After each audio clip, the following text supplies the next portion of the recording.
Ayer comenzábamos haciendo una breve introducción de los carbohidratos en particular, ¿verdad?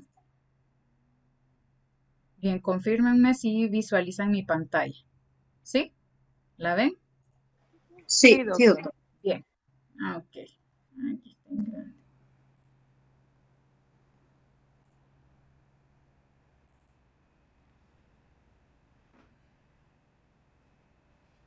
Vamos a ver que nos cargue. Ok. Sí la ven, ¿verdad? Bien. Sí. Vamos a hacer un breve repaso de los pequeños detalles que mencionábamos ayer. Cositas bastante sencillas, ¿verdad? La fórmula de todos los carbohidratos, CH2O, y esto se multiplica por la cantidad de carbonos que vamos a tener dentro de la cadena. Es decir, por ejemplo, si tuviéramos una molécula por 2, sería C2H4O2, y así lo vamos multiplicando, ¿verdad? Pero sepan por motivos prácticos que la mayoría de los carbohidratos comienzan a nombrarse a partir del tercero. Ya las moléculas más pequeñas normalmente no actúan de modo de carbohidrato dentro del organismo. Entonces, por motivos prácticos, ¿verdad? Vamos a comenzar a partir del número 3. Bien, también les mencionaba que si eran acaso carbonos hidratados. Y les decía que esto simplemente se debía por la fórmula, ¿verdad? Pero que ya a la hora de la hora realmente veíamos que el comportamiento era un poco diferente. También mencionábamos que la función que tienen estos carbohidratos ya sabemos que son la principal fuente de energía y mencionábamos también el proceso en particular de la fotosíntesis, que las plantas tenían la capacidad en particular de utilizar el dióxido de carbono del ambiente y el agua para convertirlo en glucosa y oxígeno que posteriormente el humano consume a través de los alimentos, sobre todo de aquellos de origen vegetal, ¿cierto? También mencionábamos que los carbohidratos comprendían la base de la pirámide alimenticia, esto precisamente porque son la principal fuente de energía para el ser humano y en general para otros organismos. Por ejemplo, todos aquellos animales que sean herbívoros están consumiendo glucosa a partir de las plantas, ¿cierto? Ya todo el resto de las biomoléculas ustedes las van a comenzar a ver para arriba y en menor proporción. Entonces aquí teníamos la imagen que tenemos en la plataforma y aquí tenemos toda la gran variedad, ¿verdad? Desde frutas hasta ya lo que obtenemos de la pasta que vienen siendo derivados del almidón, ¿verdad? Y todos estos son los que utiliza el ser humano para obtener energía. Bien. También habíamos comenzado a ver esta parte, ¿verdad? Cómo se podían clasificar estos carbohidratos de acuerdo a la cantidad de moléculas de las que están conformados. La molécula más pequeña que corresponde a un carbohidrato sería un monosacárido. Una combinación de varios monosacáridos sería un oligosacárido. En este caso, los oligosacáridos hacen referencia específicamente a los que están compuestos por dos monosacáridos. Un ejemplo de esto podría ser el azúcar de mesa, que está compuesto por glucosa y fructosa. Y tenemos los polisacáridos, que serían compuestos de muchos monosacáridos. Y un ejemplo de estos podría ser el almidón o el glucógeno. El glucógeno, que es el que se almacena a nivel hepático y es de donde mantenemos como el almacén de energía para nuestro cuerpo. También mencionábamos que si partíamos de la fórmula estructural de los carbohidratos y teníamos esta formulita y lo hacíamos con el número menor posible, iba a ser para uno, ¿cierto? Para un carbono. Entonces, en este caso obteníamos la molécula del formaldehído y que esta distaba mucho de ser un carbohidrato tal como lo conocemos como fuente de energía, sino que esta molécula era altamente irritante para el ser humano. De hecho, si ustedes van a un lugar donde tengan la famosa formalina, ustedes van a sentir ardor en la nariz, picazón en los ojos, ardor en la garganta, porque es altamente irritante.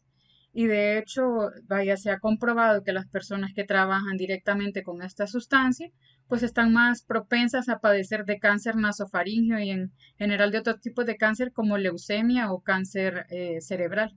Entonces ya se imaginan ustedes, ¿verdad? La importancia de conocer este tipo de compuestos y la implicación que tiene sobre todo para la salud. ¿Sí? Bien, les mencionaba también, si se recuerdan ustedes, que habíamos comenzado a ver los grupos aldehído y los grupos cetona, ¿cierto? Mencionábamos que cuando el carbono se unía mediante un doble enlace a un oxígeno en su extremo terminal, esta se iba a llamar aldehído. Pues bien, aquellos azúcares que tengan este grupo funcional al final de su cadena van a ser aldosas, mientras que aquellas que tengan el doble enlace con el oxígeno a la mitad de su cadena van a ser cetosas. Entonces aquí tenemos un ejemplo un poquito más gráfico para que lo podamos observar. Bien, en la primera molécula tenemos tres carbonos y tenemos que el doble enlace del oxígeno se va a encontrar en el primer carbono o en un extremo de la cadena, ¿cierto? Entonces, este tipo de compuesto va a ser un aldehído. Y en este caso, como estamos hablando de azúcares, pues sería una aldosa. Esta misma molécula, si cambiáramos la posición de este doble enlace y lo colocamos a la mitad de la cadena, mencionábamos que esta era una cetona. Entonces, esta, al ser un azúcar, se llamaría cetosa. ¿Sí? La diferencia simplemente radica en la ubicación donde encontramos el doble enlace del oxígeno. ¿Queda claro este concepto? ¿Quedaba claro el concepto o hay alguna duda respecto a esto? Está bien. Muy bien. Vamos a continuar entonces. Bien. Mencionábamos, ¿verdad?, que los carbohidratos podíamos calificarlos como monosacáridos, oligosacáridos o polisacáridos. Así que vamos a comenzar con las moléculas más pequeñas que son la base para los demás. Bien, en cuanto a los monosacáridos, ay, no quiere hacerme caso. Bien, el nombre de los monosacáridos se va a dar en relación a la cantidad de carbonos que tiene su molécula.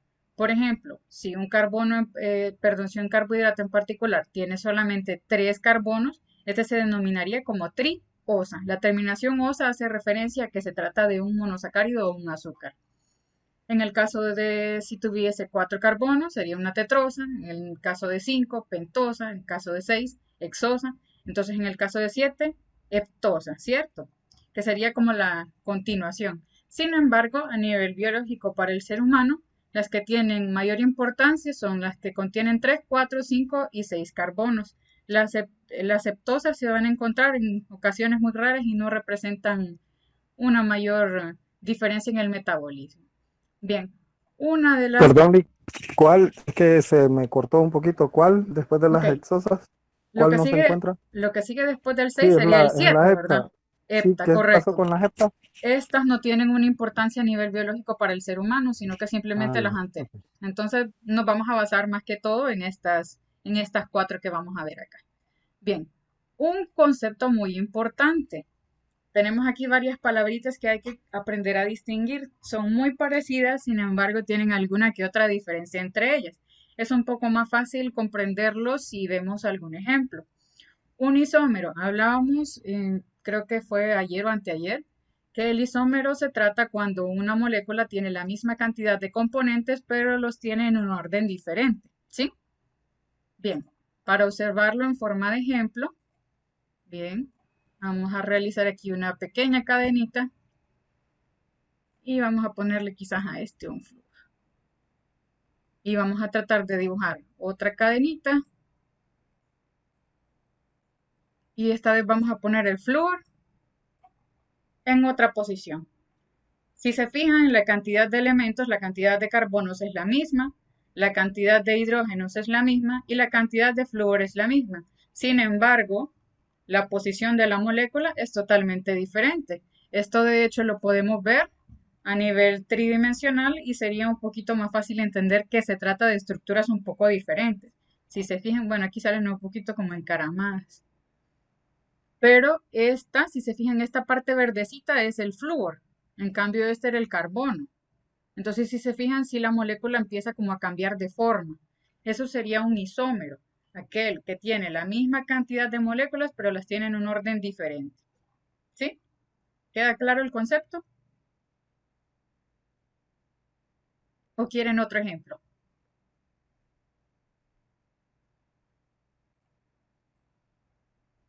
Está bien, y otro ejemplo. Muy bien, vaya, veamos otro caso. Hagamos otra cadenita por acá.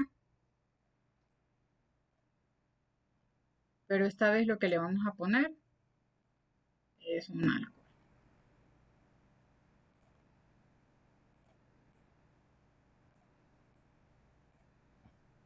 Y acá vamos a poner otro alcohol.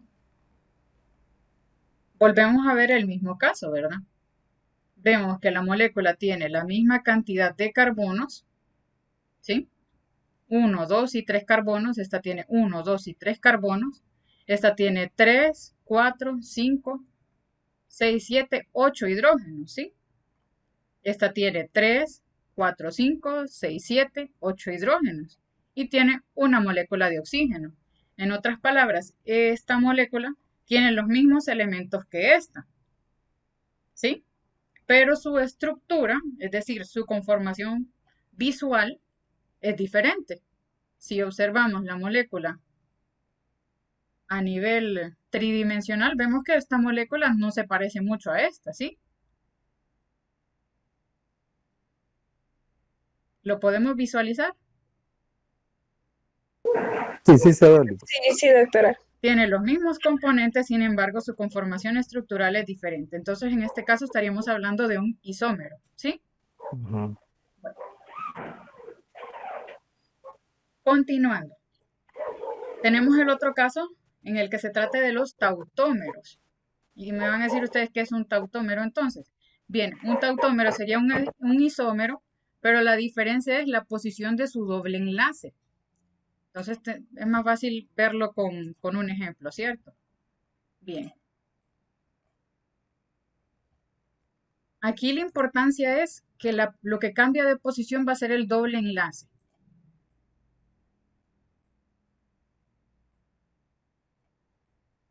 Entonces generalmente vamos a ocupar una cadena un poquito más larga. Aquí yo le estoy dibujando el doble enlace. Y voy a hacer otra molécula. Pero esta vez el doble enlace, perdón, lo voy a hacer al inicio. ¿Sí? Están observando que acá, igual, ¿verdad? Volvemos a tener la misma cantidad de carbonos, 1, 2, 3, 4, 5 carbonos, 1, 2, 3, 4, 5 carbonos, ¿sí?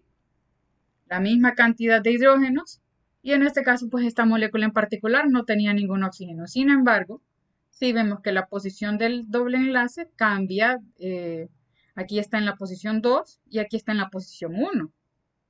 Entonces esta molécula sería un tautómero de la otra.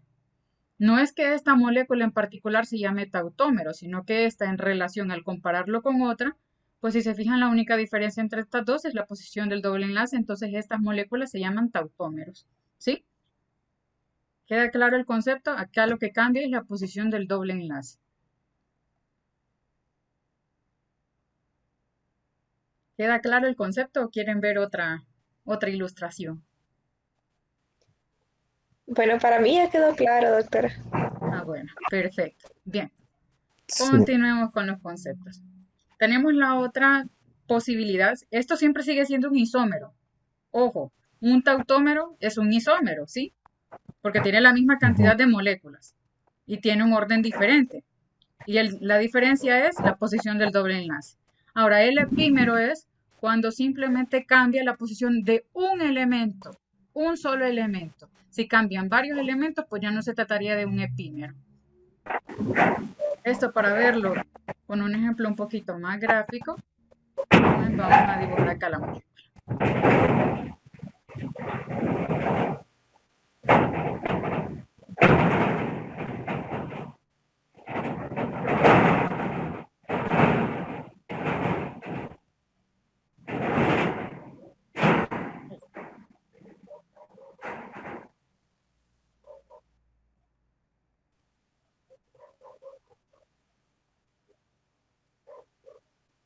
Lo estamos observando, ¿verdad? Vemos los mismos compuestos, pero que el cambio simplemente es una sola estructura. Ahora, si yo tuviese, por ejemplo, varios grupos funcionales acá y los cambiara de posición, ahí ya no sería un epímero. Doctora, Sí, dígame. discúlpeme un minuto, que es que el vecino me está tirando cosas en el zinc y no le escucho nada. Ah, Deme un bueno, chancito, solo voy a sí. pedirle si se espera un poquito y que haga eso después. Está bien, está bien. Gracias, disculpe. Vamos a pasar no se preocupe.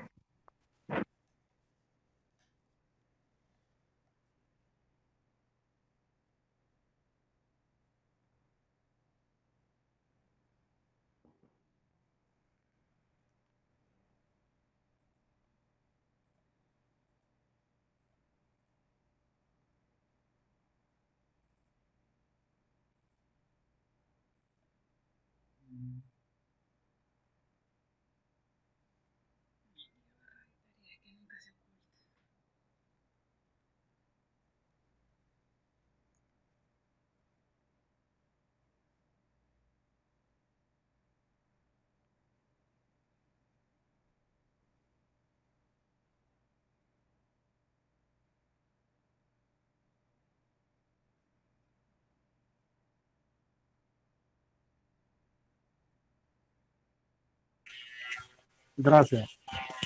Bueno, Y el vecino es mi hermana. Yo puedo irle a decir. bueno, no se preocupe, no se preocupe. Bueno, Gracias. vamos a continuar. Entonces decíamos que se trata de un epímero cuando la diferencia entre dos moléculas simplemente es la posición de uno de sus elementos, ¿cierto? Entonces aquí teníamos el ejemplo, por ejemplo, si solamente cambiábamos la posición de un grupo funcional, esta molécula sería un epímero, ¿sí? Pasa el caso contrario, por ejemplo, si yo tuviese, ay, estoy dibujando agua acá. Si yo tengo, por ejemplo, esta molécula,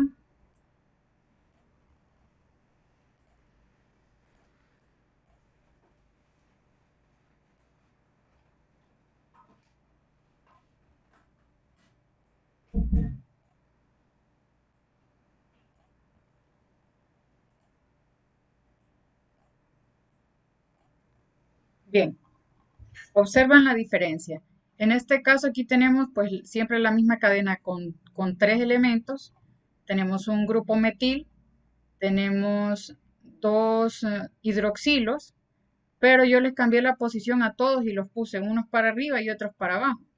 En este caso aquí cambié de posición tres elementos. Entonces, esta molécula en particular no serían epímeros, pero esta solamente cambié la posición de uno. En este caso, este tipo de moléculas sí serían epímeros.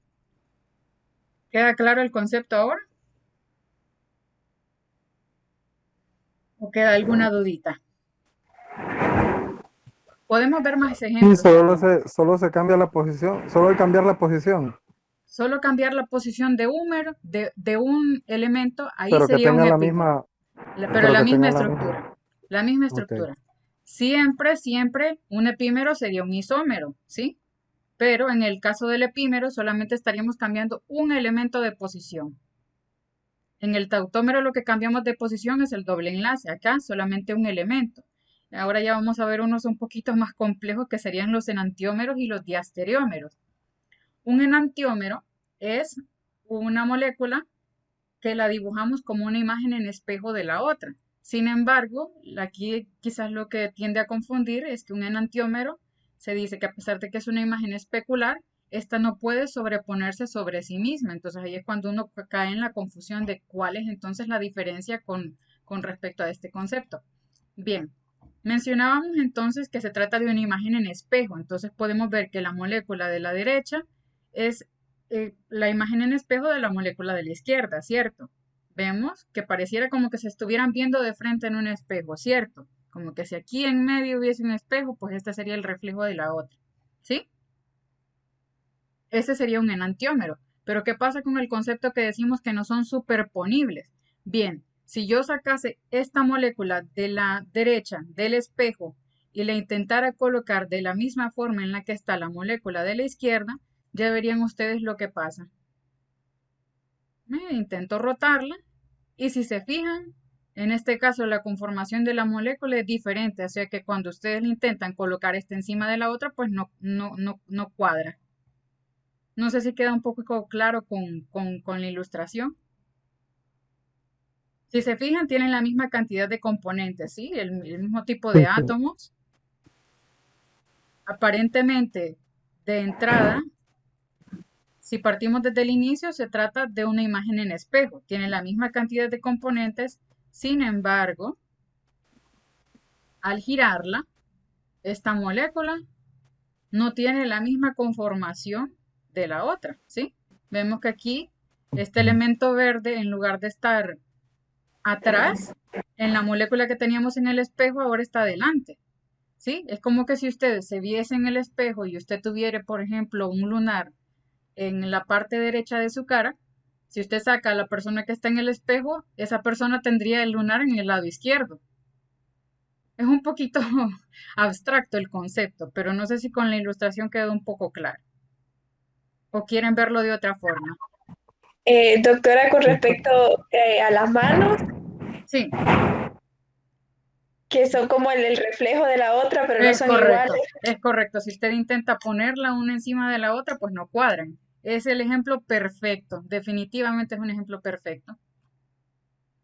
Sí, ¿verdad? Calzan una con la otra, pero cuando usted las intenta poner una encima de la otra, pues no cuadran. Y los elementos son los mismos, 5 deditos, ¿sí? sí, Está perfecto su ejemplo. Bien. Y entonces, ¿qué sería un diastereómero? Serían todos los demás que no son enantiómeros, es decir, cuando no se trate de una imagen especular. Por ejemplo, aquí en este caso, yo tengo un enantiómero, ¿sí? Porque tengo una imagen perdón, tengo un isómero, que se trata de una molécula que sea de conformación diferente y que no es una imagen en espejo. Entonces, esta molécula también sería un diastereómero. O sea que a esta molécula le podemos dar, a este grupo de moléculas, a estas dos, le podemos dar tres definiciones. Una, que sean isómeros, es decir, que tienen la misma conformación de sus componentes, sin embargo, un diferente orden estructural. Podríamos decir que son epímeros, porque solamente la diferencia entre ellas es la posición de un elemento. Y podríamos decir también que son diastereómeros, ¿sí? Porque no son imágenes en espejo. Todos aquellos que no sean imágenes en espejo van a caber dentro de la definición de diastereómero. No sé si queda claro el concepto o si queda alguna duda. son. Vamos bien entonces, ¿sí? Bien, aquí teníamos entonces para algunos de los ejemplos, quizás una de las palabras que vamos a ver con bastante repetición dentro del tema de los carbohidratos va a ser la palabra isómero. Bien, aquí teníamos un ejemplo en el caso, por ejemplo, del butano, ¿sí? Teníamos una molécula con 4 carbonos y teníamos acá un metilpropano. Teníamos 4 carbonos, teníamos 10 hidrógenos para ambos. Sin embargo, su conformación estructural iba a ser diferente. Entonces, en este caso sería un isómero, ¿sí? En este caso, pues no sería un epímero porque sí hay diferencia estructural. Y este podríamos decir también que es un diastereómero, ¿sí? Porque no se trata de una imagen en espejo una de la otra. ¿Queda claro el concepto o queda alguna dudita?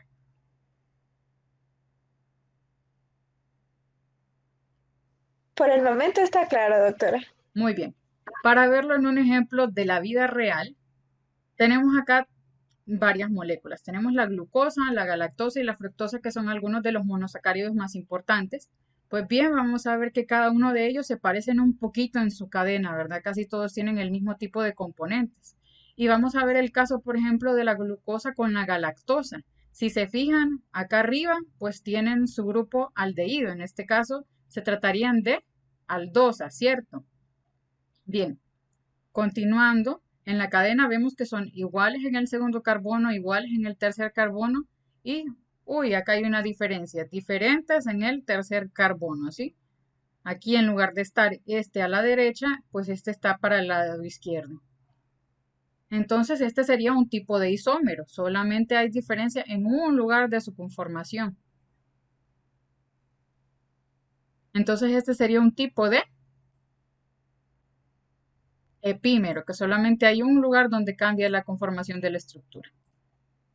Bien, en este caso estas moléculas no Pero serían, no es también como una imagen espejo esa. si se fijara usted que realmente No, esta no es una imagen en ya, espejo. Fíjese aquí, por ejemplo, ya sobre miré todo ya aquí arriba. en el lado del carbono 1, 2, 3, 4, ¿sí? En el lado del No, ya carbono la, 4, sí, ya aquí la le roté en cambia mi la cabeza, ya estructura, mira que sí, no. aquí le cambia la estructura y esta pues en este caso no sería una imagen especular, ¿verdad? En este caso la fructosa, si se fijan, la fructosa tiene su enlace doble, más o menos a la mitad de la cadena, entonces en este caso la fructosa sería una aldosa o una cetosa. ¿Qué sería?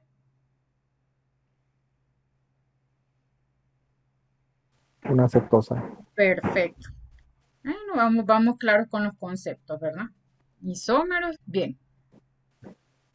Teníamos entonces aldosas y cetosas. Las aldosas eran las que tenían el doble enlace del oxígeno en la parte inicial de su cadena y teníamos las cetosas que tenían su enlace del doble oxígeno en la mitad de la cadena, ¿cierto? Bien, estos son algunos ejemplos quizás de las conformaciones de las moléculas más pequeñas de los monosacáridos. Aquí teníamos un ejemplo que tiene tres, tres carbonos, aquí a la mitad se supone en teoría que debería existir un carbono. Y vamos partiendo que cada una de estas podemos ordenarlas de diferentes formas. Generalmente cuando empiezan a ubicar su grupo hidroxilo hacia el lado derecho se suelen denominar como D, para decir que están al lado dextro. Y se pueden denominar como L si esta molécula está girada hacia el otro lado. Y ustedes podrían darse cuenta que al comenzar a aumentar la cantidad de carbonos, pues la cantidad de variaciones que pueden tener estas moléculas son bastante grandecitas. Generalmente se denominan en función de si reflejan la luz hacia el lado derecho o hacia el lado izquierdo. Sin embargo, se ha visto que esta definición realmente no aplica para todos los casos. Así que simplemente lo definieron como para qué lado está ubicado en la mayoría de los grupos hidroxilos o al menos del más importante de su grupo. No me interesa en realidad que se aprendan los nombres, simplemente que comprendan que se tratan de aldosas porque en su extremo o en su cadena inicial pues tienen el doble enlace hacia el oxígeno, que también lo pueden definir como CHO, ¿sí? Y en el caso pues de las cetosas, pues sería el caso un poco diferente, ¿verdad? Que el enlace su doble enlace hacia el oxígeno se va a encontrar a la mitad de la cadena. Realmente los nombres no me importan y las variaciones con estas, pues tendríamos la misma estructura, pero con estas moléculas giradas hacia el otro lado, ¿verdad? Así que por motivos prácticos simplemente se escriben generalmente como D. Cabe destacar, por ejemplo, que la glucosa se trata de una aldosa, ¿sí? Porque tenemos que esta estructura tiene su aldehído en el extremo terminal o en el extremo inicial de la cadena. Bien, una característica en particular que tienen las cadenas de los hidratos de carbono es que a mayor cantidad de carbonos comienzan a enrollarse en forma de anillo. Y esto tiene una importancia porque generalmente acá se va a conformar un enlace éster, que era el que les mencionaba anteriormente. En medio de los carbonos iba a haber un enlace a través de una molécula de oxígeno que compartía un enlace hacia un carbono y otro enlace hacia otro carbono diferente, ¿sí? Esta era la importancia de los enlaces éster que mirábamos ayer. No sé si queda claro este concepto.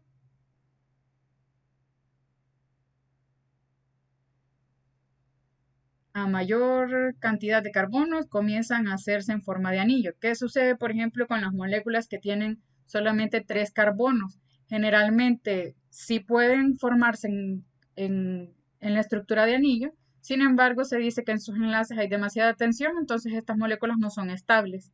Sin embargo, ya las moléculas un poquito más grandes como la glucosa que contiene pues sus 6 carbonos, esta molécula sí es un poco más estable al hacerse en forma de anillito. Y esta es la molécula que vamos a encontrar en la mayoría de las reacciones metabólicas de nuestro organismo y es la que tiene al menos mayor importancia, sobre todo para la ruta de la obtención de la energía. La mayoría de las otras sustancias van a poder convertirse de alguna forma en glucosa al intentar cambiar un poco su estructura. Pero eso ya corresponde al tema de metabolismo que se lo vamos a ver un poquito después. No sé si por el momento va quedando claro el concepto. Sí. Bueno, Bien, aquí a ya manera, calmando a los demás. aquí a manera pues de un ejemplo, les mencionaba, ¿verdad?, que los monosacáridos se denominaban en función de la cantidad de carbonos que tienen. Entonces ustedes podrían saber que estas que mencionamos como triosas tienen 3 carbonos, que estas que tienen tetrosas son 4, pentosas 5, hexosas 6, y si se fijan aquí están las heptosas. Y si se fijan estas, ¿en dónde se encuentran?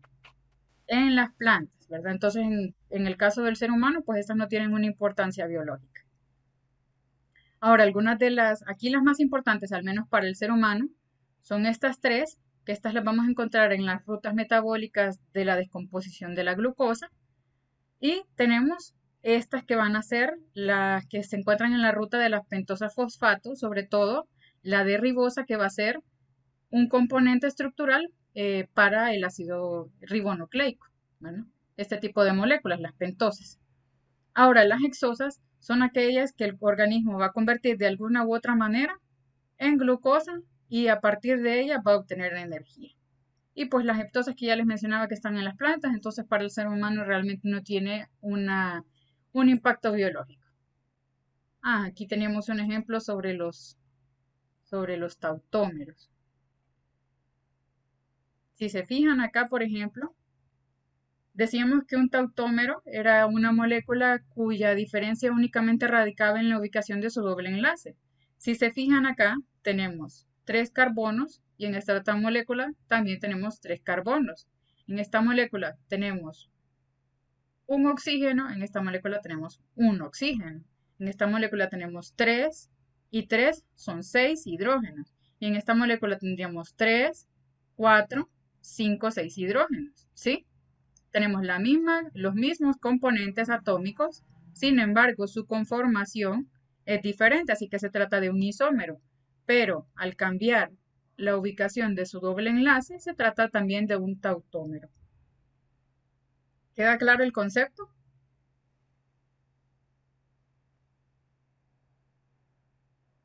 ¿Vamos bien con el concepto o les queda alguna dudita por el momento?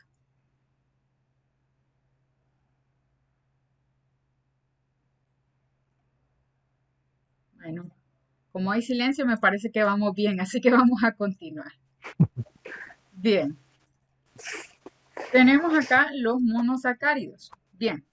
Resulta que estas moléculas de monosacáridos que habíamos visto antes, tanto las aldosas como las cetosas, pueden comenzar a unirse con otro tipo de sustancias y en este caso serían derivados de monosacáridos que tienen alguna importancia para el ser humano. Por ejemplo, tenemos los ésteres de fosfato, que al mencionar el nombre, pues ya sabemos qué tipo de componente va a tener. Va a contener un fósforo dentro de sí mismo, ¿sí? Teníamos los aminoazúcares, que podríamos comprender también que tienen una amina dentro de su conformación, ¿sí? Entonces, vamos a ir viendo con un poquito más de detalle cada uno de estos. Muy bien. Los ésteres de fosfato. Esto se trata cuando, por ejemplo, en el metabolismo de la glucosa, la molécula se une a una molécula de fosfato, ¿sí? Esto tiene importancia biológica dentro de la célula porque al ingresar la glucosa a la célula, ingresa simplemente como glucosa. Y de la misma forma que entró, la molécula puede salir. Pero al unirse al grupo fosfato, esto impide que la glucosa salga de la célula y por lo tanto que ahora esta glucosa pueda ser utilizada para obtener energía de ella, ¿sí? Esa sería la importancia de un éster de fosfato. Al conformarse el éster de fosfato, eso impide que la molécula de glucosa salga de la célula. Y por lo tanto que pueda utilizar energía de ella. Otro concepto importante es que estos monosacáridos pueden oxidarse. ¿Y qué importancia tiene esto? Da la casualidad que, bueno, observábamos cuando mirábamos las moléculas de los monosacáridos, que tienen algunos enlaces acá en los que yo podría perfectamente adicionar una molécula de oxígeno, ¿sí? Decíamos también que una molécula era capaz de oxidarse cuando o ganaba oxígeno o cuando perdía algún hidrógeno. Es decir, si yo a esta molécula le quitase este hidrógeno o este hidrógeno, estaría oxidando la molécula, ¿sí? Bien, esta es una característica bastante importante y es la que utilizamos a veces en el laboratorio para identificar azúcares. Estos azúcares que tienen la capacidad de oxidarse se mencionan como azúcares reductores. Entonces vamos a ver un ejemplo un poquito gráfico. Esto que ustedes ven en color azul se llama reactivo de Fehling, que es a base de cobre. El cobre también tiene la particularidad de que al oxidarse cambia a un tono rojizo. y en su estado natural, pues ustedes lo pueden observar quizás de un color un poquito azul. Entonces, al colocar ustedes una sustancia que contiene cobre con una sustancia que contiene azúcar, generalmente lo que ocurre es que ambas se oxidan, ya sea que el cobre atrape oxígeno, que es lo que realmente ocurre en este tipo de reacción, como que el resto del azúcar también o se oxide o agarre hidrógeno. En ese caso, pues ustedes van a observar un precipitado al fondo del tubo de ensayo. Creo que acá se tapa un poquito por el, por la barra de reproducción, pero no sé si alcanzan a ver que en el fondo se mira un poquito rojo. No sé si lo alcanzan a ver. Sí se ve, Ahí sí se ahorita ve. que se paró. Bien. Entonces, esta es una reacción bastante importante para identificar algunos azúcares. Cabe destacar que estoy mencionando aquí el caso particular de los monosacáridos. Si yo coloco una sustancia que sea disacárido o que sea combinada, normalmente no va a reaccionar con el reactivo de Fehling.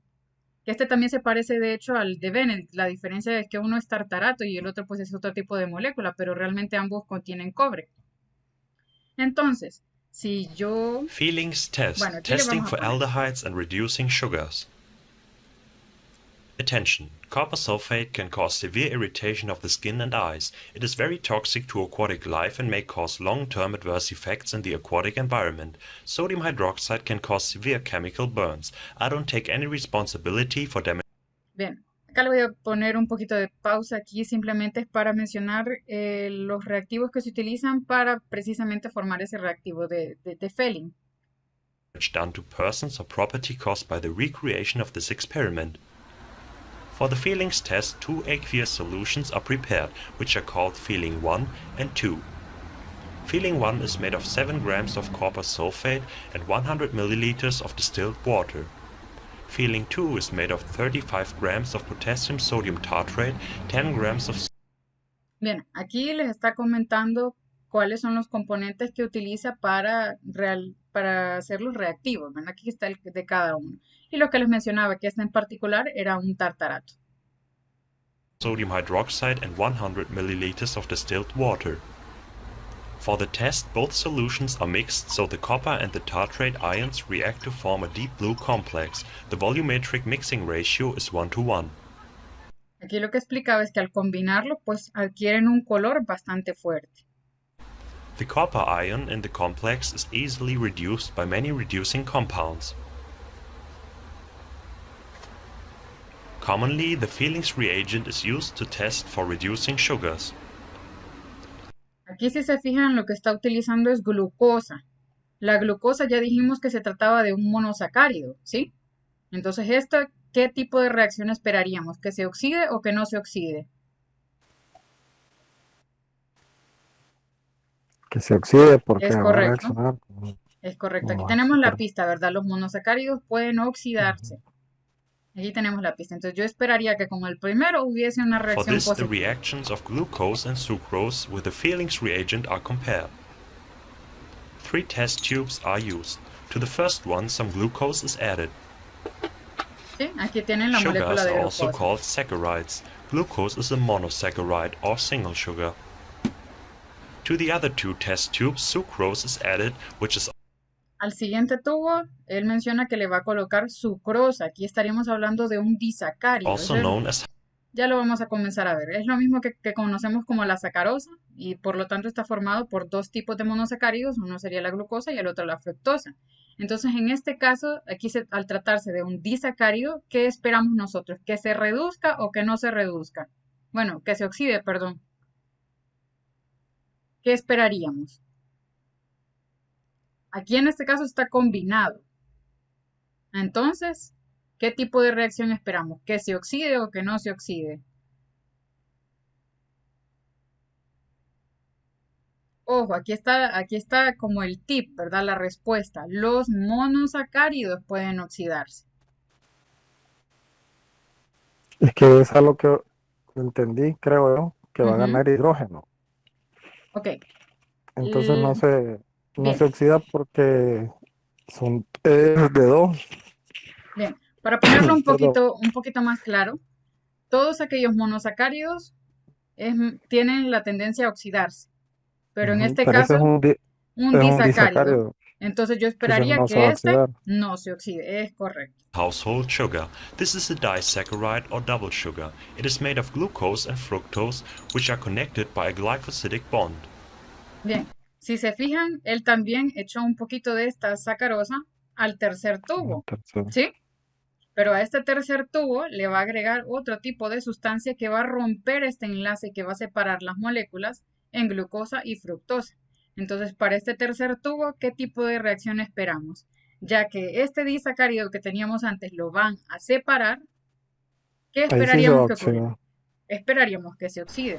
Se Perfecto. To the third test tube, a small amount of citric acid is also added. Bien, aquí lo que está explicando es lo que va a utilizar para separar la molécula, que es el ácido cítrico.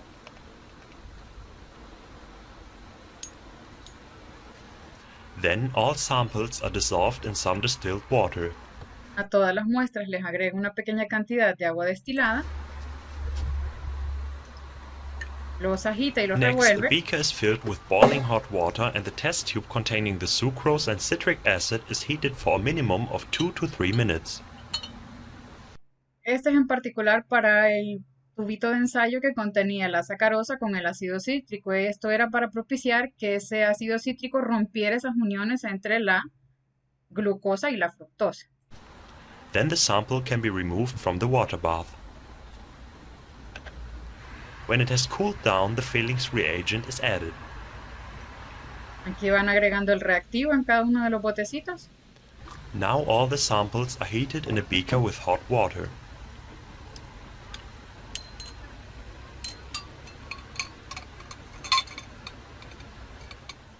Y todos A estos se positive ponen a result calentar. is indicated by a precipitate of copper 1 oxide that can exhibit different colors.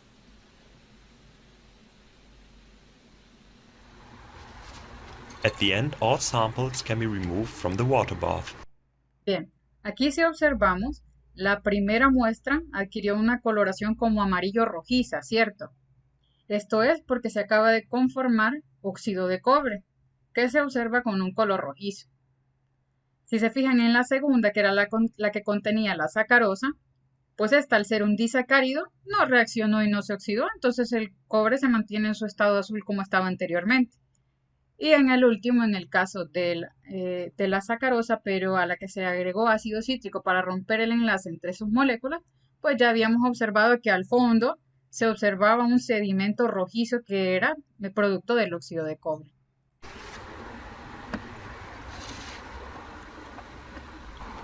Glucose gives a positive result because it has an aldehyde group in its open chain form. That's why this reaction can also be used to test for aldehydes.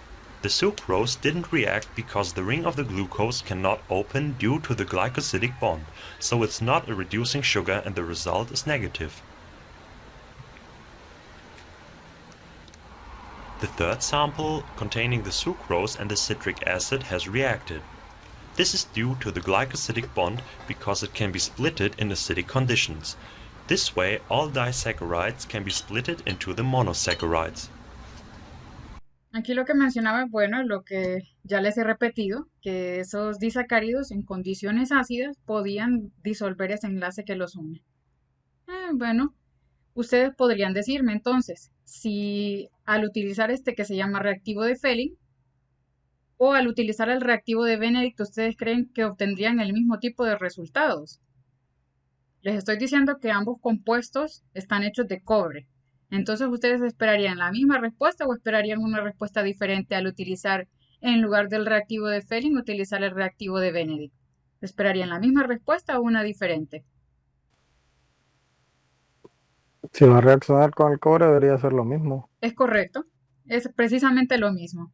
Así que ya puede ser, dependiendo del reactivo que usted utilice, ¿verdad? Pero la respuesta es la misma.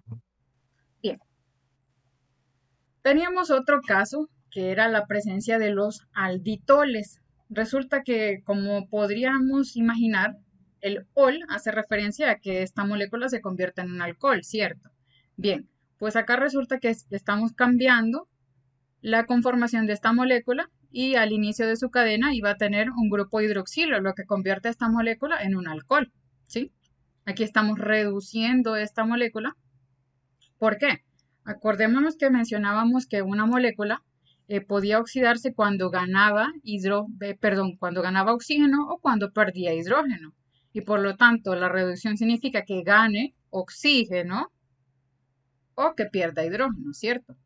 En este caso, pues acá está ganando un oxígeno, así que se trataría de una reducción. ¿Y cuál es la importancia biológica? No me interesa tanto un poco la reacción. Lo que sí me interesa saber es que sepan que eso se convierte en un tipo de alcohol y la reacción en el cuerpo humano, sobre todo cuando hay un exceso de azúcar, es que este tipo de azúcar puede reducirse y se conforma en sorbitol, lo cual ocasiona cataratas. Y esta es una de las causas, por ejemplo, de que las personas con diabetes tengan cataratas, que esta glucosa se convierte en un sorbitol. Este sorbitol también se utiliza a nivel industrial para endulzar bebidas, porque usted tiene vaya, si se imaginan que la molécula es parecida, pues se imaginan que ambas son dulces, ¿cierto? Entonces esa sería una de las funciones, podríamos decirlo, endulzar alimentos artificiales. Y la otra posibilidad es que nos causan un daño en el organismo al acumularse en la parte de nuestro cristalino, hacerlo opaco y hacer que la persona pierda su campo de visión. Pero eso es por exceso, doctor. Es correcto, es por O, exceso. o, Es por o exceso. siempre, a través de los años. Es por exceso, también puede ocurrir a través de los años, pero sobre No. todo es más frecuente en el caso de que la persona tenga algún desorden metabólico de la glucosa, ya sea porque su ingesta es demasiado elevada o porque tiene, por ejemplo, un problema metabólico, como en el caso de la diabetes, ¿cierto? Que Ujú. la persona no tiene la capacidad para utilizar de manera adecuada la glucosa que estoy, bueno, ya lo vamos a ver un poquito más a detalle cuando veamos el capítulo del metabolismo, que sería el tema que prosigue, ¿cierto? Ok. Bien, pero que sepan, ¿verdad? Que esto ocurre en condiciones de enfermedad, sí, adentro del cuerpo humano. Bien, otra de las posibilidades que mencionábamos era que nuestra molécula de monosacárido estuviese combinada con algún tipo de amina, ¿cierto? Mencionábamos que el grupo amino era un N, un nitrógeno y dos moléculas de oxígeno. Bien, resulta que esta molécula en particular se llama glucosamina y esta tiene una función importantísima para el ser humano, porque esta es una parte estructural de las articulaciones y de hecho la falta de esto hace que a la persona le duela la rodilla, ¿sí? Por eso, si se han fijado, a veces venden suplementos disque para las articulaciones que contienen glucosamina y condroitinsulfato, que sería, por ejemplo, un derivado de azúcar, ¿sí? ¿Queda clara cuál es la función? Ser como un lubricante para la articulación y impedir que uno sienta la rodilla toda dura, ¿sí? ¿Y algo natural que lo contenga, Ali? Ah, sí, de hecho todos los cartílagos, por ejemplo, cuando usted come algunas proteínas, contienen este tipo de aminoazúcares. Entonces, si se ha fijado, la mayoría de los derivados que dicen que contienen la glucosamina son derivados de algún pescado, de tiburón, etcétera. ¿Sí? Mm. Bien, entonces Uy. en ese tipo de elementos usted lo va a encontrar. Bien, continuemos. También mencionábamos otro tipo de derivado de los monosacáridos como los glucósidos. Aquí en este caso, pues sería la combinación de una molécula en particular de monosacárido con algún tipo de alcohol. En este caso, pues la reacción que se originaría es que esta molécula libere un poco de agua. Bien, ¿cuál sería la importancia de este tipo de combinación? Dada la casualidad que esto es bastante frecuente dentro de la naturaleza, y una de las moléculas que podemos encontrar en forma de glucósido es la famosa amigdalina, que esto se encuentra en las semillas de los vegetales y la importancia que tiene es que libera cianuro. Entonces, esta terminaría siendo perjudicial para el ser humano. Al encontrarse, por ejemplo, en algunas almendras cuando no están maduras, ahí es de donde deriva que ustedes digan que el cianuro tiene un olor a almendras amargas. Otra de las posibilidades sería la owabaína. Este nombre es un poquito más exótico, creo que voy a intentar escribírselos en el chat. Vamos a ver. Ouabaína. ¿Sí? Bien. La importancia de esta molécula es que si por casualidad un ser humano llega a comerse esta plantita, va a experimentar dentro de su cuerpo una liberación exagerada de adrenalina. Entonces, ya pueden imaginarse ustedes cuál va a ser el efecto de la adrenalina dentro del cuerpo. Si alguno de ustedes ha tomado alguna bebida energética, se ha dado cuenta que comienzan a padecer quizás algunos de taquicardia, que a algunos se les sube la presión, etc. Pues bien, resulta que al ocasionar la liberación exagerada de adrenalina, pues también el ser humano ha visto la posibilidad de convertir esta plantita en un fármaco que es el que actualmente conocemos como digoxina. Y es un elemento que nosotros utilizamos en medicina para las personas que tienen algún déficit en la contracción cardíaca, es decir, aquellos que tienen insuficiencia cardíaca, cuyo corazón no puede contraerse con suficiente fuerza para suplir el gasto energético del organismo. Entonces se le da este tipo de medicamento y pues ya comienza su corazón a contraerse con más fuerza, claro. Le está cayendo una tormenta aquí de adrenalina, ¿cierto? ¿Queda claro el concepto? Un glucósido sería una molécula de un monosacárido combinada con un alcohol. La diferencia, por ejemplo, con el caso del sorbitol, es que aquí esta molécula se convierte en alcohol, directamente en alcohol. Sin embargo, esta es que la molécula se combine con un alcohol. Una se transforma y esta se combina. El glucósido se combina, la otra se transforma.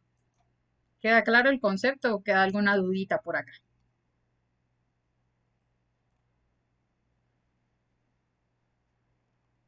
¿Vamos bien? ¿Vamos bien o no?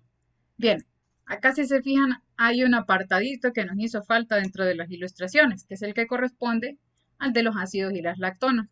Pues a modo un poquito más ilustrativo, mencionarles que la vitamina C se trata de un compuesto derivado de un monosacárido, que es el que conocemos como ácido ascórbico. De hecho, el ser humano, pues antes de conocer la función biológica o bioquímica de todas estas sustancias, ya la utilizaban en tiempos antiguos para curarles el escorbuto. Y pues ¿en qué lo encontramos? Ya conocemos bien sabido que está en los cítricos. Entonces, por ejemplo, los marineros en tiempos antiguos, cuando partían sin suplementos de algún tipo de cítrico en su barco, comenzaban a tener problemas en las encías, a que se les caían los dientes y tener problemas en la piel.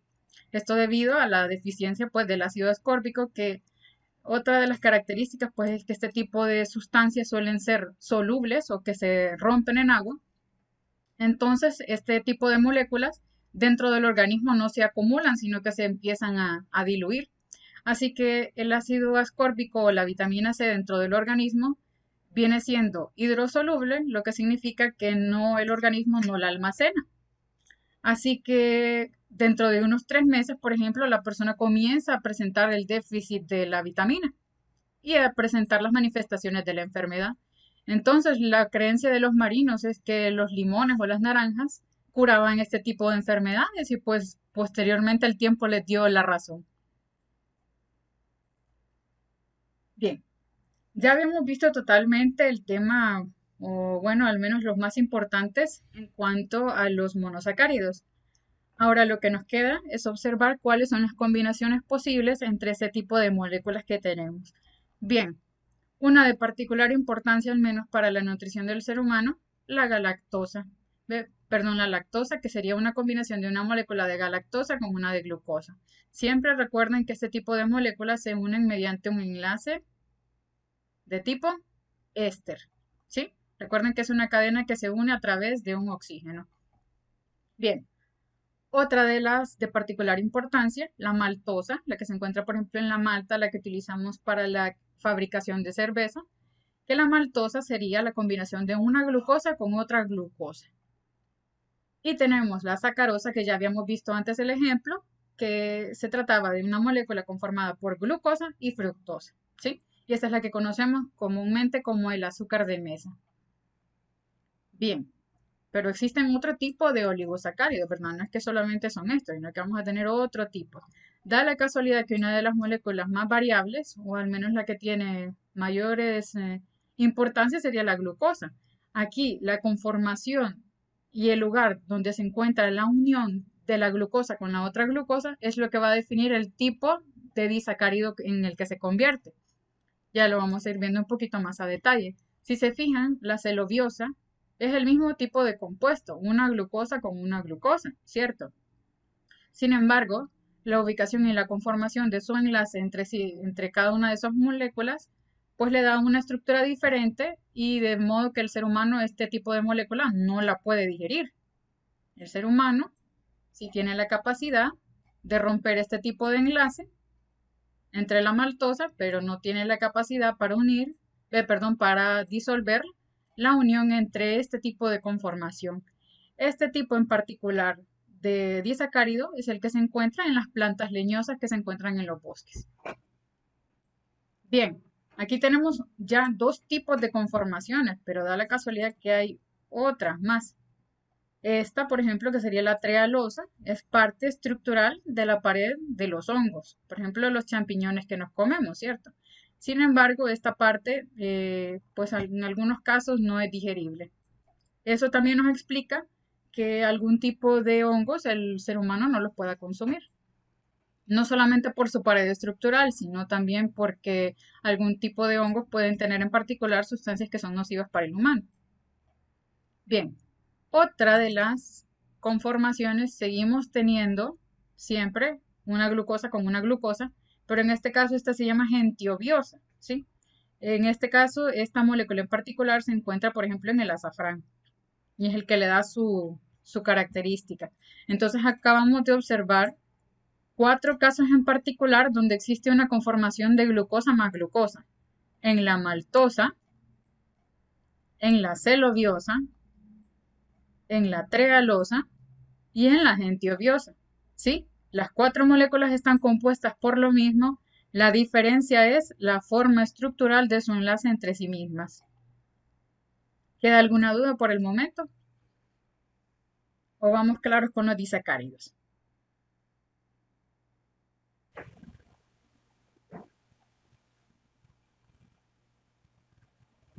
Vamos Bien, bien. bueno, no sé los demás. Bien, mientras no me digan, yo voy a asumir que le están entendiendo, así que si tienen alguna duda, por favor, no sientan la pena de decirme, doctora, repita, Lick, repita, como quieran, ¿verdad? Sino que el propósito es que ustedes entiendan, que el concepto esté claro y no enchivolarlos. Bien, ya habíamos hablado de los disacáridos y los monosacáridos, ahora vamos a los compuestos un poquito más grandes. Bien, los polisacáridos podríamos agruparlos en 2 tipos. Homopolisacáridos cuando están compuestos estructuralmente por la misma molécula. Por ejemplo, si yo agarro este tipo de molécula como la celobiosa y multiplico las cadenas, aquí tendríamos el mismo compuesto, ¿cierto? Glucosa, glucosa, glucosa, una gran cadena de glucosa, ¿sí? Entonces, en ese caso, ese sería un homopolisacárido porque su monosacárido es el mismo en toda la estructura. Otro caso podría ser que fuese un heteropolisacárido, que es que dentro de su estructura existan a veces, por ejemplo, moléculas de glucosa u otras de fructosa, por dar un ejemplo, ¿sí? Que tuviera en su cadena estructural varios tipos de monosacáridos. Bien, las funciones de estos monosacáridos, ¿cuáles son? Dependiendo de sus funciones, podríamos clasificar estos polisacáridos como polisacáridos de almacenamiento. Ya habíamos dicho, ¿verdad?, que la glucosa es quizás la principal fuente de energía para los organismos vivos.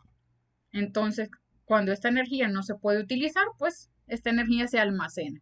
Entonces, sería una de las funciones de los polisacáridos, almacenar esa energía en forma de glucosa guardada dentro de sí misma. Otro caso podría ser que fuera estructural, como es el caso de la quitina, que es el caparazón que tienen los moluscos o algunos de los artrópodos. Otra de las funciones que pueden tener son los glucosaminoglucanos, que esto también, pues ya vamos a ir entrando un poquito más en detalle con cada una de estas funciones, ¿sí? Bien, les mencionaba entonces que los polisacáridos podían ser de almacenamiento. Bien, aquí teníamos una cadena de amilosa, aquí tenemos, si se fijan, varias cadenas de glucosa unidas, ¿sí? Bien, y acá tenemos otra que se llama amilopectina, que es igual, glucosa, glucosa, glucosa, glucosa, glucosa, pero cuya conformación se encuentra como ramificada, ¿sí? En este caso, la amilosa y la amilopectina son los componentes principales de los almidones en el organismo y son los que conforman, por ejemplo, el trigo, la cebada, el centeno, la avena y los elementos de los que obtenemos ese tipo de energía. Cabe también destacar que la amilosa y la amilopectina pueden encontrarse en cantidades diferentes dentro del mismo elemento. También cabe destacar que las frutas, aquí si se fijan hay algún banano, bien, resulta que las frutas suelen tener una pequeña cantidad de amilopectina, pero a medida que la fruta va madurando, este almidón que tiene empieza a convertirse en fructosa. Así que la cantidad pues, que tienen de azúcar se va a encontrar en mayor cantidad de fructosa que de almidón, ¿sí? No sé si queda claro el concepto. En otras palabras, pues una fruta verde esperaríamos que tuviese mayor contenido de almidón que una fruta madura. No sé si queda claro el concepto. La diferencia simplemente es la ramificación, ¿verdad? Aquí sí vemos esta como que se va enrollando dentro de sí misma. Bien, pues da la casualidad que este tipo de enlaces es para el ser humano un poquito más difícil de digerir que en el caso de la amilopectina. Así que se dice, por ejemplo, que aquellos alimentos que tengan una mayor cantidad de amilopectina, el humano tiene mayor capacidad para digerirlos. Es decir, por ejemplo, el arroz tiene mayor cantidad de amilopectina que en comparación, por ejemplo, el trigo. Entonces significaría que el ser humano tiene una mejor capacidad para utilizar el arroz que para utilizar el trigo. Ese sería como el caso lógico. Bien, también mencionaba que lo que el cuerpo no puede utilizar lo almacena. Y pues resulta que el exceso de azúcar que nos comemos, nuestro organismo intenta guardarlo en algún lado para que lo podamos utilizar posteriormente. Y los dos sitios que utiliza para guardar el exceso del azúcar, una va a ser el hígado y otra va a ser el músculo. Bien, adentro del músculo y del hígado lo va a almacenar siempre en una cadena ramificada que se llama glucógeno. Entonces ya tenemos una función, ¿verdad? Almacenamiento de energía. Bien, también mencionábamos que podíamos tener los casos de un polisacárido estructural y casualmente aquí les tengo el caso de la quitina, ¿verdad? Que formaba la parte de la capa de los artrópodos y la de los moluscos. Y también les mencionaba que se trataba, por ejemplo, de un polisacárido estructural como la celobiosa, que era la que teníamos acá, que era el componente estructural de la leña de los árboles, ¿verdad? Y que le da pues su rigidez. Entonces, si estamos hablando de que el ser humano no tiene la capacidad de romper este tipo de enlace, ¿por qué nos indican que comamos fibra? ¿Sí? La fibra que contiene este tipo de sustancias. ¿Para qué nos indicarán la fibra? Pues da la casualidad que como el ser humano no puede digerir la pared vegetal, entonces este tipo de compuesto dentro de nuestro organismo sirve para que a ellos se peguen los residuos que quedan en el organismo. En otras palabras, es saludable para el colon. Y de hecho se estima que la dieta al menos debe contener 12 gramos de fibra al día. Y se ha asociado, por ejemplo, que una persona que consume poca fibra en su organismo no solo va a estar más propenso a tener el estreñimiento, sino también a padecer de cáncer de colon. ¿Sí? Esa sería la importancia de por qué si no podemos procesarla, debemos consumirla siempre. Bien, ya les había mencionado entonces dos de las funciones, polisacáridos de almacenamiento, ¿sí? Y estructurales. Vámonos entonces con los glucosaminoglucanos. Bien. Acá, ¿qué podemos observar? Este es un ejemplo del ácido hialurónico. El ácido hialurónico que lo venden mucho en los campos de la estética y la belleza. Dice que porque el ácido hialurónico es capaz de rellenar precisamente esos huecos estructurales que hay en la piel. Entonces, diríamos que este ácido hialurónico tiene la capacidad en particular de tener una función estructural. También es importante destacar que este ácido hialurónico juega un papel importantísimo en la cicatrización de las heridas. Una persona, por ejemplo, que no tuviese una cantidad adecuada de este elemento, tendría una cicatrización lenta. También mencionarles que al menos este tipo de ácido hialurónico no solamente lo encontramos en la piel, sino que también lo encontramos adentro del líquido que se encuentra dentro del ojo. Entonces, un déficit de esto haría, por ejemplo, que viéramos borroso. Bien, como les menciono, el ser humano siempre tiene la capacidad de utilizar estas moléculas a su favor. Bien, un elemento que se está utilizando, sobre todo ahorita en el contexto de la pandemia, es la heparina, que se deriva del heparansulfato. Da la casualidad que esta molécula en particular tiene la capacidad de evitar que se formen coágulos adentro del organismo. Y como se dieron cuenta, pues que en los casos de las personas infectadas por COVID solían tener algún caso de coagulopatía, entonces utilizaban la heparina para prevenir que en esas personas se formen coágulos. Otra de las posibilidades de los glucosaminoglucanos sería el condroitinsulfato, que ya les había mencionado anteriormente, ¿verdad? Que este suele venir en conjunto con la glucosamina y que ambos son importantísimos para la salud de las articulaciones, sobre todo para no sentirlas como duras o tiesas, ¿cierto? Y normalmente esos dos compuestos suelen venir en la misma pastillita o en el mismo compuesto. Bien, otra de las importancias, aquí ya habíamos mencionado 4 aspectos importantes, ¿verdad? Almacenamiento, estructural, glucosamino, pues ahora va glucosaminoglucanos. Ahora vamos con el aspecto de la pared bacteriana.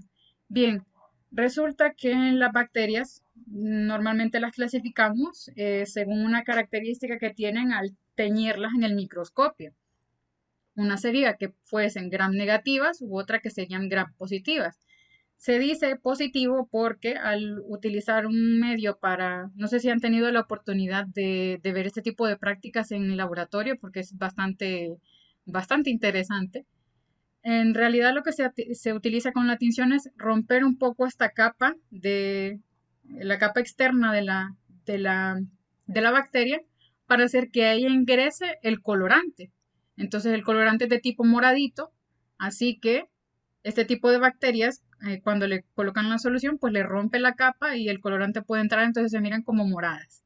Bien, en el caso de las bacterias gram negativas, como tienen 2 capas, y su capa de peptidoglucano es un poco más delgada que en el caso de la gram positiva, bien, en este caso resulta que la tinción con el alcohol pues no logra barrerle por completo toda la capa a la bacteria, de modo que el colorante no entra a ella, así que no agarra el color moradito que normalmente observamos en los gram positivos, sino que se queda de un color rojizo. Así que son las que identificamos en el microscopio como gram negativas. Sin embargo, la razón por la cual tengo esta capa en particular de pared bacteriana es por la presencia del peptidoglucano, que actúa, bueno, la función que tiene dentro de la bacteria es permitirle la adhesión, así que es más infectiva para el ser humano. Y esto genera una reacción dentro de nuestro organismo. El organismo viene y dice, bueno, aquí hay una sustancia externa que no es de mi cuerpo y empiezan a crear una gran reacción con fiebre. Entonces esto es uno de los causantes de la fiebre dentro del organismo.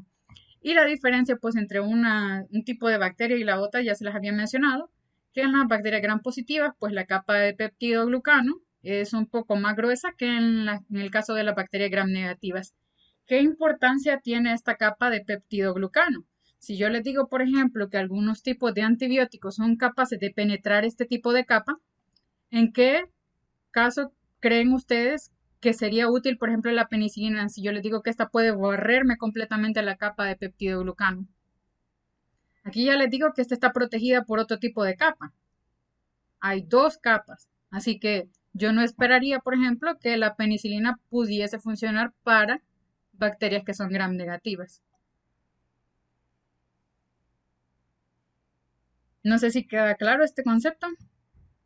La función de la pared pues es darle un poquito más de estabilidad a la bacteria, de protegerla. Y en el caso pues del ser humano es que le causa más infección, ¿cierto? Y que le causa la reacción de fiebre. ¿Queda claro este concepto? ¿O queda alguna dudita por el momento?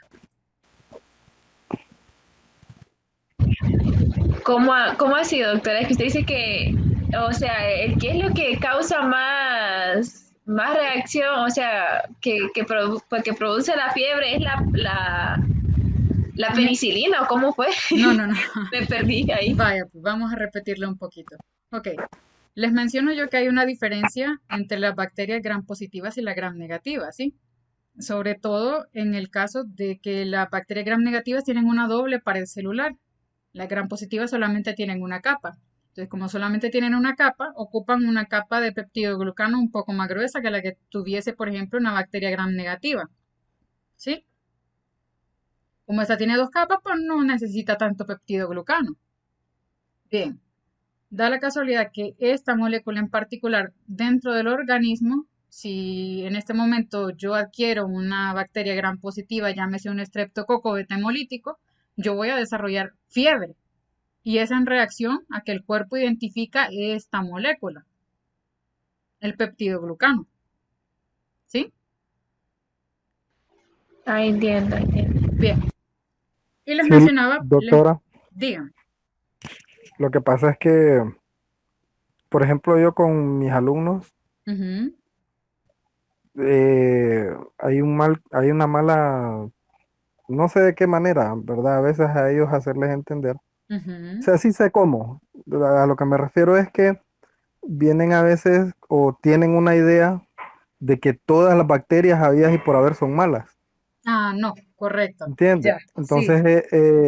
Entonces ellos, imagino yo, ¿verdad? Ujú, Que si yo quisiera explicarles esto, ellos me dirían que pero todas las bacterias son malas, ¿verdad? Porque claro. mi hija tiene ese problema, ¿verdad? Una niña de 13 años que ella yo trato de explicarle que algunas Ujú, bacterias se ocupan para descomponer, ¿verdad? ujú, es correcto. Ciertos alimentos que nosotros ocupamos, por Es ejemplo, correcto. ¿verdad? En nuestro intestino. Dice, no, tengo bacterias, dice ella, que no sé qué. Es Sobre que no, todo, Leo, las bacterias no es que de todas las bacterias que existen son malas, no, Leo.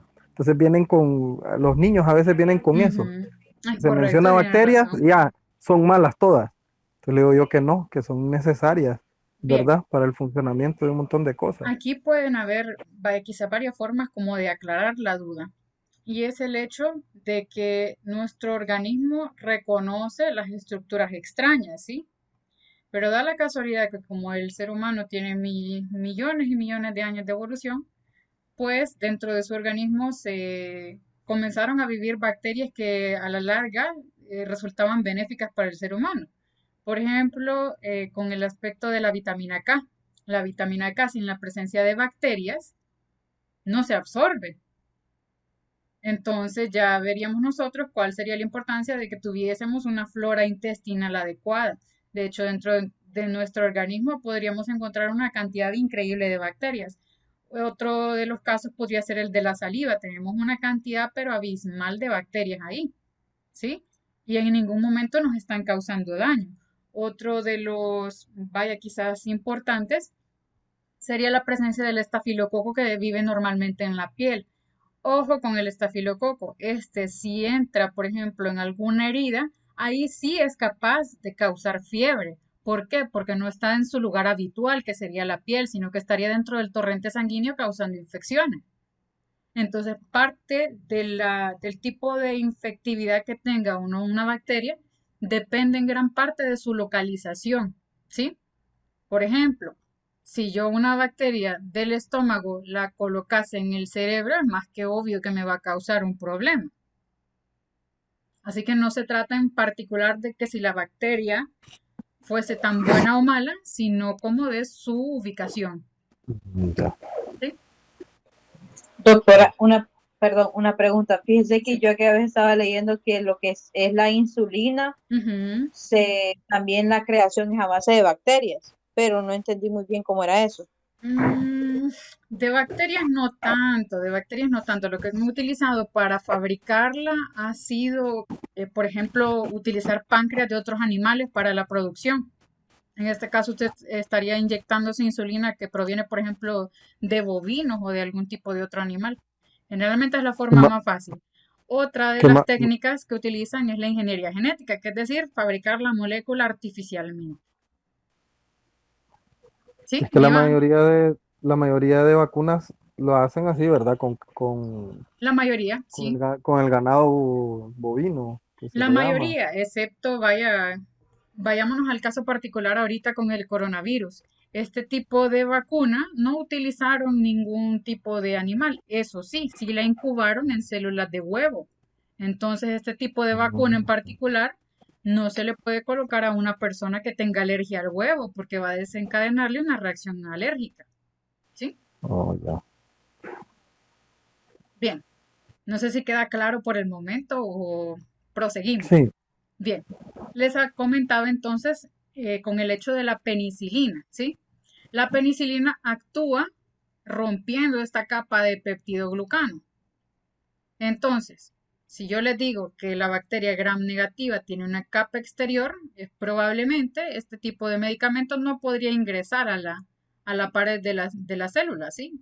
A atacar este peptidoglucano, ¿sí? Porque hay otra barrera que impide que el fármaco llegue acá. Sin embargo, en el caso de las bacterias gram positivas, pues directamente entra a la capa de peptidoglucano. Entonces yo esperaría que la penicilina fuese efectiva contra la mayoría de bacterias gram positivas. ¿Sí? ¿Queda claro el concepto o queda alguna dudita con esto? sí, Bien. Y ustedes me van a preguntar, y entonces hay un concepto quizás un poco reciente que es el de la resistencia a los antibióticos. ¿Sí? ¿Han escuchado ese concepto? El que no tomes tanto antibiótico porque te vas a hacer resistente. Y esto es cierto. Da la casualidad que la bacteria, digamos que tienen la capacidad pues de aprender de los errores. Entonces la bacteria pues se da cuenta que existe una penicilina, pues empieza a fabricar una pared quizás un poco más resistente a la cual este medicamento no puede ingresar. Cambia su estructura genética y dentro de sus genes ustedes van a encontrar que pueden ver genéticamente que existe una resistencia al antibiótico. ¿Sí? Entonces significa que esta bacteria en particular aprendió que había un medicamento que la mataba, entonces dijo, bueno, tengo que encontrar la forma de sobrevivir, o sea que tengo que cambiar mi capa externa para no morirme y para poder seguirme reproduciendo, que al final de cuentas es uno de los propósitos de todos los organismos vivientes, la reproducción, ¿cierto? Bien, no sé si queda claro el concepto por el momento. Recordemos, esta pared bacteriana sigue siendo, ¿verdad?, un componente de un polisacárido. qué molesta, hombre. Y sé que también es cuando no se, el tratamiento es que se crea como La resistencia. resistencia, es correcto, es correcto. Si, por ejemplo, vaya, lo que les mencionaba, que normalmente nosotros tenemos bacterias dentro de nuestro cuerpo. Hay una en particular que es el estreptococo betemolítico, que es el que da la faringitis o la faringoamigdalitis, que este normalmente suele vivir dentro de nuestra garganta, pero da la casualidad que no siempre causa infección, sino que cuando la persona pues tiene sus defensas un poquito bajitas, cuando le pega una medio gripe que le bajan las defensas, pues ahí es el momento en el que aparece la infección, ¿cierto? Cuando nuestro organismo tiene sus defensas un poco bajas es normalmente cuando este tipo de bacterias aprovechan para hacer sus estragos. Bueno, da la casualidad que como les Eso, menciono, viven dentro de nuestro cuerpo. A ver, dígame, Ever. eso de las bacterias, Lee, que van aprendiendo, Ujú, ¿verdad? Van sí, evolucionando, así es. se podría decir así. Bien, Es igual como les digo yo a los hipotes con la flora bacteriana que hay en los estómagos. es correcto. Dicen ellos, ¿por qué a fulanito? Y no es menospreciando, ¿verdad? A los niños. Ujú, Pero ¿por qué al niño que vive allá, que recogiendo basura y esto, puede comer algunas veces cosas que ya sin están a punto enfermarse. Sí, ajá, sin claro, enfermarse? Entonces les digo yo, pruébelo usted, Leo, un pedacito, pruébelo y me va a contar la diarrea, Leo, que le va a pegar, es la correcto, fiebre. Pero ¿y por qué? Dicen, porque el organismo se va acostumbrando, Leo. es El correcto. extranjero, por ejemplo, cuando viene acá y prueba nuestra comida, Suele generarle eh, diarrea. no porque la comida esté mala, Leo, sino porque posiblemente ellos usan menos cantidad de condimentos del que se usa acá, Aquí, menos fritanga, qué sé bueno, yo, de cualquier, una u otra cosa. en este caso en particular, hay una denominada diarrea del viajero, que es precisamente Ujú, porque nosotros tenemos un tipo de especies bacterianas dentro de nuestro organismo que no están presentes en otras ujú, personas, ¿cierto? Sino que son de ujú, nosotros. En ese caso, si nosotros vamos a otro lugar, pues nuestras bacterias no están acostumbradas a las bacterias de allá. Entonces a ujú, nosotros sí nos va a causar diarrea. Esa sí, sería la causa de la diarrea del viajero. Un tipo de Escherichia coli que causa la diarrea del ujú, viajero. Ojo, no todas las cepas de Escherichia coli son infectivas para el ser humano, sino que esta, como les digo, en particular, vive dentro de nuestro organismo, pero cuando viajamos a otro lugar y comemos algo, pues ahí es cuando hace efecto. ok. Bien, no sé si queda claro o si tenemos alguna otra dudita respecto a esto.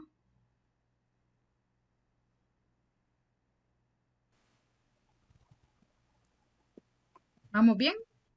Sí, Bien. Aquí hay otro aspecto en particular. Les mencionaba también, ¿verdad?, que estos carbohidratos eran capaces de verlos en otras formas unidos a proteínas. Este es el caso en particular de los tipos sanguíneos. Si ustedes me van a decir, bueno, ¿y esto por qué se da? Resulta que en la superficie de cada eritrocito se va a presentar de acuerdo a nuestra genética. Si tenemos este gen, pues se nos va a presentar este tipo de antígeno. Si tenemos el tipo sanguíneo B es porque tenemos este tipo de antígeno. Si tenemos el AB es porque tenemos ambos. Y en los tipos O es porque no tenemos ningún antígeno dentro de nuestra pared celular de nuestros eritrocitos. Esto quizás sea un poco más fácil de comprender si lo observamos con lo siguiente. Bien, confírmenme si lo están observando. Grupos sanguíneos, a quién pueden sí donar y se a ve, quién pueden recibir. ¿Sí? sí se ve. Bien, les mencionaba que este tipo en particular de glucoproteína, ¿sí?, se encuentra en la superficie de los eritrocitos. Nuestro cuerpo es bien inteligente y se da cuenta cuando le ponemos algo que es extraño. Entonces, si yo a una persona que tiene tipo sanguíneo A, pues bien, si le ponemos este mismo tipo de sangre, pues va a decir, oh, tiene lo mismo, es de mi mismo tipo de sangre, no hay problema. Bien, entonces no genera anticuerpos porque se da cuenta que tiene la misma molécula. ¿Qué pasa si a esta persona usted le intenta poner sangre del tipo B? Pues da la casualidad que no es el mismo, ¿cierto? El antígeno A es un poquito diferente al antígeno B. Entonces, en este caso, pues la persona va a reaccionar, va a generar anticuerpos y va a rechazarle la sangre. Así que va a comenzarle con una gran fiebre. Bien, si a esta persona de tipo A intentamos ponerle sangre AB, pues le estamos poniendo un antígeno A y le estamos poniendo un antígeno B. Para el antígeno A, pues va a decir, ok, tiene un pedacito igualito al mío, pero en el momento en el que encuentre uno de estos, va a decir, ok, esta tiene algo extraño, entonces siempre la va a rechazar. Y aquí va a generar anticuerpos para la B, no para A, que ya lo tiene la molécula, ¿cierto? Aquí tiene la A, pero tiene el B, entonces va a rechazar este tipo de sangre. Bien, ¿qué pasa con los tipo O? Recordemos que los tipo O no tienen ningún antígeno en su superficie. Entonces significa que esta persona con toda seguridad puede recibir este tipo de sangre, ¿sí? Porque no va a generar ningún anticuerpo simplemente porque el otro eritrocito no tiene antígeno en su superficie. Y así podríamos ir haciendo y completando la tablita. Bien, el tipo B, si nosotros le ponemos sangre de tipo A, ¿qué esperaríamos? ¿Que genere anticuerpos o que no genere anticuerpos?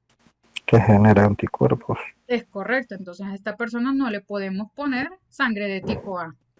Bien, si a esta persona con tipo B le ponemos sangre de tipo B, ¿qué esperaríamos? ¿Que genere o que no genere anticuerpos? Que no genere. Es correcto, miren. Sé que le podemos poner con toda certeza sangre de tipo B. ¿Qué pasa si a esta persona en particular le ponemos sangre de tipo AB? Para el A va a reaccionar y va a crear anticuerpos, pero no va a reaccionar creando anticuerpos para el B. Así que como genera anticuerpos para el A, pues no podemos ponerle este tipo sanguíneo, ¿cierto? Bien, nuevamente, si intentamos ponerle sangre de tipo O, ¿qué va a ocurrir? Como esta no tiene antígenos, ¿qué esperaríamos? ¿Que reaccione y que genere anticuerpos o que no genere anticuerpos? Que no genere. Perfecto, entonces significa que le podemos poner sangre de tipo O, aunque sea un tipo diferente. Bien, Siguiendo, el antígeno AB, esto significa que dentro de la superficie del eritrocito se presentan tanto el antígeno A como el antígeno B. Esto significa que si yo le pongo sangre de tipo A, como ya tiene el antígeno, pues la va a reconocer como si tiene algo propio, ¿cierto? Entonces ustedes esperarían que la acepte, ¿sí? O que la rechace. ¿Qué esperarían? ¿Que la acepte o que la rechace?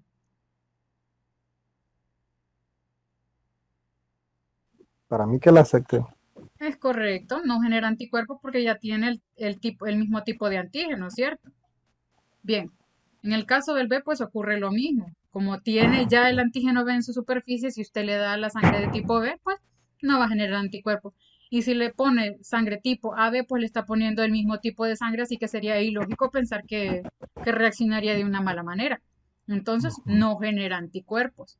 Y la de Igual tipo para O, como no tiene antígenos en su superficie, ¿qué esperamos que ocurra? que también nos genere.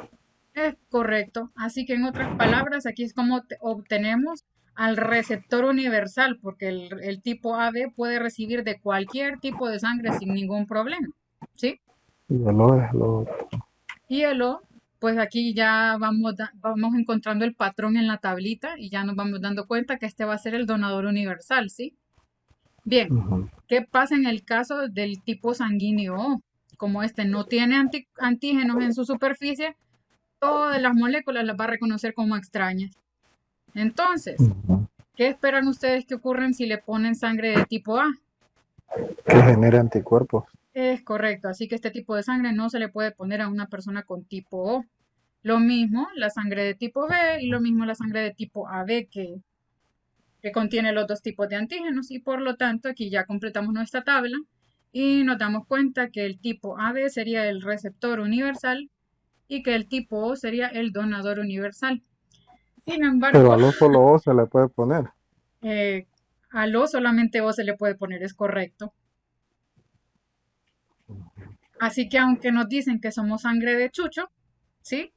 A los que somos de tipo O, dicen que sangre de chucho porque todo el mundo lo tiene, o por lo menos porque es uno de los más frecuentes, pero realmente este tipo sanguíneo sería aceptado por la mayoría. Da la casualidad que al menos en los casos particulares para el tipo AB se suele preferir colocar solamente el tipo AB, porque si usted, por ejemplo, le da una sangre de tipo A, si bien es cierto, no va a reaccionar para el tipo, la sangre de nuestro receptor no va a reaccionar, la sangre del donador es posible que genere algún tipo de reacción, sobre todo si bueno, cuando ustedes donan sangre, no crean ustedes que la misma sangre tal como ustedes la entregan, así se la ponen a otra persona. Normalmente ese tipo de sangre la estudian, la preparan y la separan.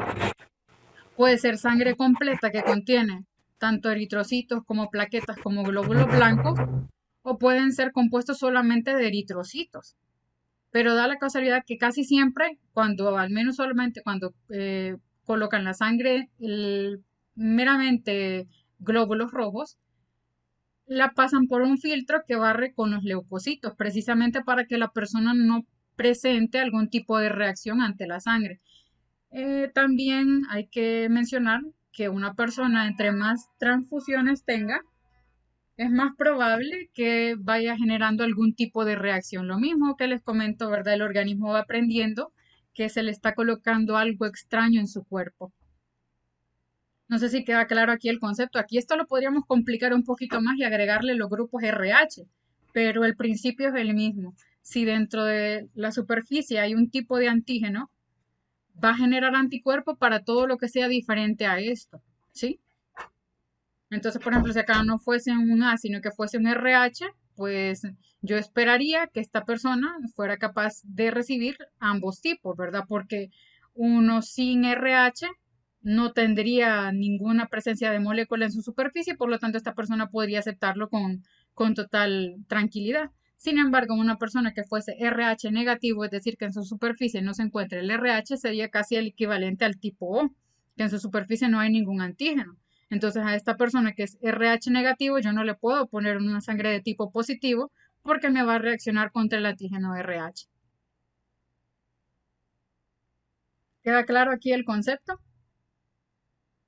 Sí, Esto era más que todo ilustrativo, ¿verdad? Para comprender cuál era la importancia de las glucoproteínas. Estas tienen una función, sobre todo de tipo inmunológica dentro de nuestro cuerpo, ¿sí?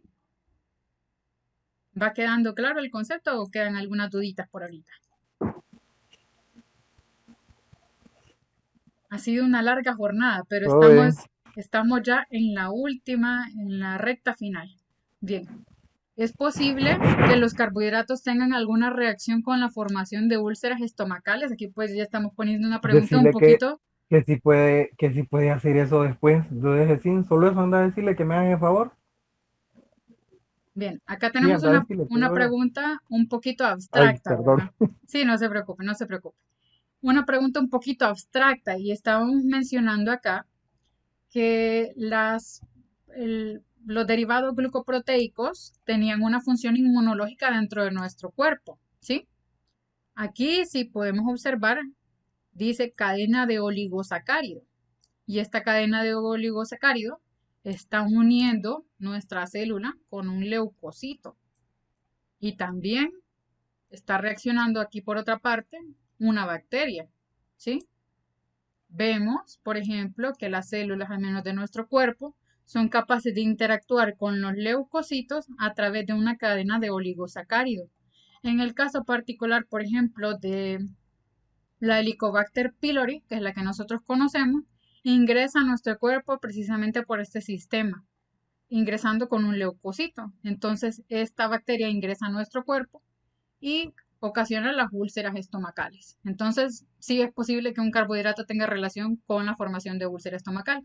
Otro caso en particular, y quizás un poco más extraño, sería la predisposición de las personas que tienen el tipo sanguíneo a presentar infecciones por Helicobacter pylori. Un dato simplemente curioso y que relaciona ambos conceptos, ¿verdad? Entonces, la importancia de algunos carbohidratos que se presentan a nivel estructural es que nuestro organismo es capaz de relacionarlos y de reconocerlos como propios o como extraños. En otras palabras, también la presencia de oligosacáridos en las paredes bacterianas puede ser reconocida como propia o como extraña. Sobre todo si se trata de una bacteria, pues lo más probable es que nuestro organismo interprete que eso se trata de un agente nocivo para nuestro cuerpo. En este caso, en el caso de ser una bacteria nociva, ¿verdad? No, no pasa eso con el caso de las bacterias que viven, por ejemplo, a nivel intestinal de manera comensal, es decir, sin ocasionarnos daño.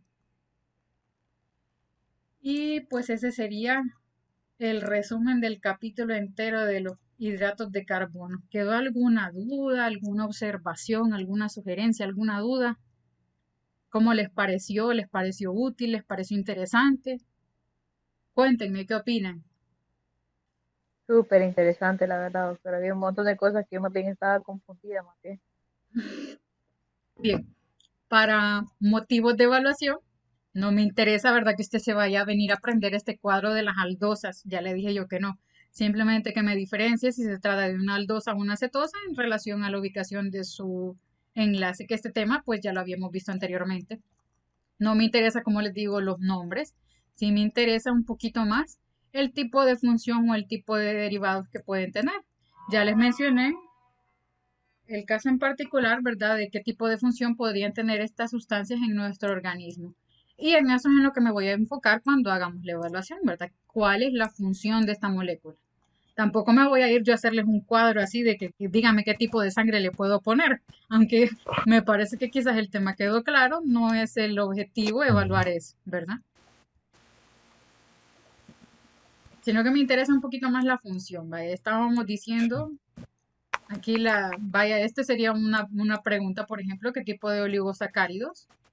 ¿Cuáles puede absorber nuestro cuerpo y cuáles no? ¿Sí? Ajá. Bien. Las funciones, ¿cómo se clasifican? Es más fácil clasificarlo en base a la función, porque se dice que son de almacenamiento. Aquí serían cuáles son los dos tipos de almidón, amilosa y amilopectina. ¿En dónde se almacenan los polisacáridos en nuestro cuerpo? Pues en el músculo y en el hígado. Y así irnos con las cositas básicas pero elementales e importantes de la materia, ¿sí? Ok.